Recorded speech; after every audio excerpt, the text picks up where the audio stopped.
Not to like and a lot to fix for the Golden State Warriors. But look, that's the second worst 10-game start for the defending champion in NBA history as the Warriors fall to 3-7. They go 0 on this 5-game road trip. They haven't won a road game yet, 0-6. They'll be back at Chase Center Monday night against the Sacramento Kings.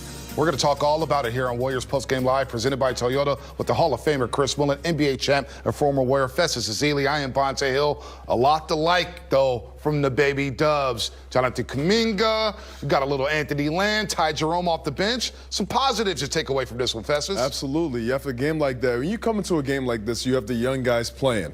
They have not played all season long, at least not together at least. And so you have guys like Kuminga, seeing him have some minutes tonight, knowing that that mid-range jumper is a layup for him. These are little keys and points that you can use later in the season.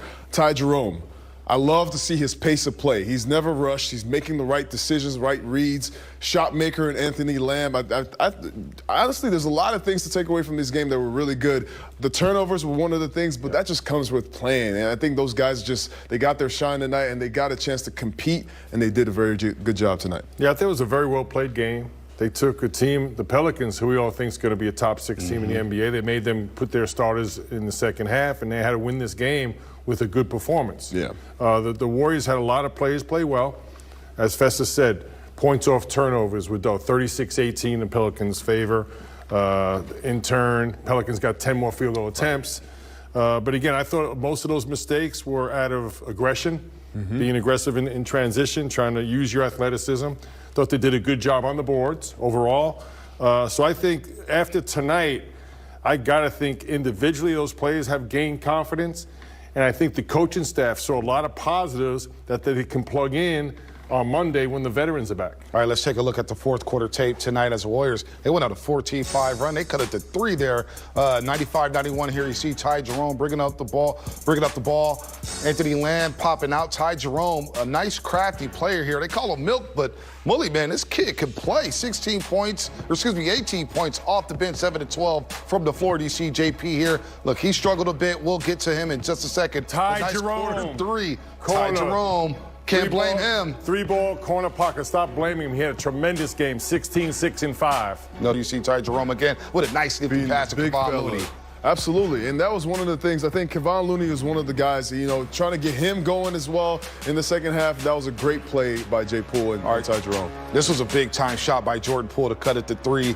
104-101. JP, look, he was 5-18, 3-10 from the three-point line, and he struggled over the last 2 nights coming into this game. 2-12 from the three-point line, and then you factor in what happened tonight. Look, a lot to like, though. Let's focus on Ty Jerome, though, because he was all in those highlight clips. Yeah, but even if you talk about these are all young players. Even Jordan Poole is still a young player, and one of the tough things for every young guy in the league is trying to figure out the balance between, well, am I a scorer or am I a creator right now, especially as a point guard? For him, that's one of the things. He's so skilled with the ball. And then with all the traveling calls and with traveling and carry calls, I think he's adjusting to those calls as well. But Ty Jerome was phenomenal tonight, right? Yep. Incredible shot maker. Like I said, floor general. He wasn't rushed at all, especially for a young guy. Watching him, the way he plays, he earned those minutes he has right now, and he's not letting them go anytime soon. Mully, let's break down Jordan Poole's game real quick, though. Tonight he got to start at the point guard position. Again, 2-12 from the three-pointer. Coming into this game the last 2 nights, 10 points, 2 rebounds, 2 assists, shot just 31.8% from the floor and 16.7% from the three-point line. Tonight, 3-10 from the three-point line, 5-18. He does pick up the 9 assists and scores 20, but it felt like, Mully, he got himself into trouble when he over-dribbled. Not the 3 dribbles that pass like you like to see. Well, once again, anytime you're going to shoot a high percentage, you're going to get high-quality shots. And if you're going to shoot, the majority of your shots off the dribble, step backs, contested, that percentage will go down. Jordan Poole, like Steph and Klay, has the ability to make those shots, but over time, it's not a high percentage shot. No doubt. You see the last 3 games here at Festus, 13 points a game, 30% from the floor, and just 22% from the three-point line. He came into tonight shooting just 31% from the three-point line. So the shots are there. It's got to go down, but also he gets himself into trouble in dribbling deep in the paint and going to no man's land. Absolutely. But then it was also floor spacing as well. Like I said, These guys haven't played together. They haven't played in the game. And so there's a lot of figuring things out. But if you watch the competition, you watch them diving on the floor for loose balls, always making up for whatever mistakes they were making on the court. I love to see the confidence. Even with the struggling, there at the end of the game, he shoots a deep three to cut it down the floor. These are plays that you can't teach. And so for a game like this, for a coach like Steve Kerr, watching a game like this, you feel like you have confidence in your bench, a little bit more confidence, understanding the pieces that you have going to the next game. I think a focal point for Jordan Poole will be straight line drives, 2 or 3 dribbles. If you can get to the rim, fine. If you can't, get to your 2-foot pivot and kick out. I felt like he was over-penetrating some. You look at a kid like Ty Jerome, not gifted like Jordan Poole with quickness and athleticism, but he's very efficient with his dribbles. He's 6'5". He knows angles, and you never see him get himself in trouble, right? Either get to a 2-foot pivot or get rid of the ball early. So it's not always speed and quickness, it's awareness, and as Festus said, the spacing around you. Well, Ty Jerome, you speak of him. Let's look at his tape from tonight again. 18 points tonight, 6 rebounds, 5 assists, 7 of 12 from the floor, 2 of 6 from the three-point line. And as you said, Willie, he just knows where to be. He's crafty. And now we know why Steve Kerr has given him big fourth-quarter minutes on his road trip. Well, he's a pass-first point guard, right? He's not athletically gifted, but he has a great feel for the game. He's got floaters, he knocks down open threes, and he sees plays before they happen. He knows how to get the ball to people. Look at that. That's just hustle. And because of his size, he's deceptively quick. He knows angles. You see him finish there over Zion.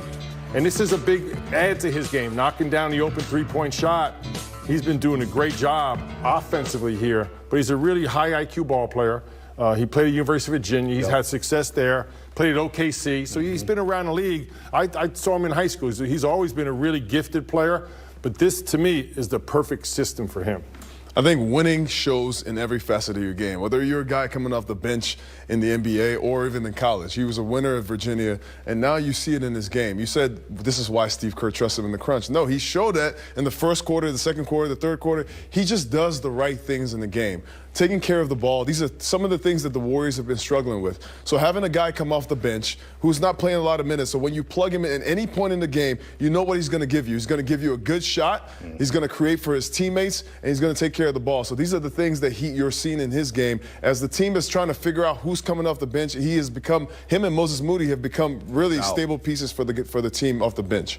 And now Steve Kerr is looking for new combinations. He may be part of those new combinations, Ty Jerome, that is, as well, Jonathan Kuminga. Everybody's been wondering about Jonathan Kuminga. When he's going to play. 3 DMPs so far this season. He gets to start tonight, and you know what? He showed off his athleticism. He showed off his toughness on the defensive end. 18 points tonight. Probably want more rebounds, 4 rebounds, 2 assists, 2 steals. I thought he played Brandon Ingram really well tonight. He got into his face. JK's going to see some time in the future. You can't teach athleticism like this kid has. Well, you see that one dunk to the baseline. That was with Zion closing out, a long closeout to the three-point line. JK went right by him, slammed it. And Bonte, you're right. You cannot teach length, athleticism, power, and explosion. JK has all of that. And I just think the way the Warriors play when the floor is so spread, when he catches at that three-point line and there's a long closeout, not very many players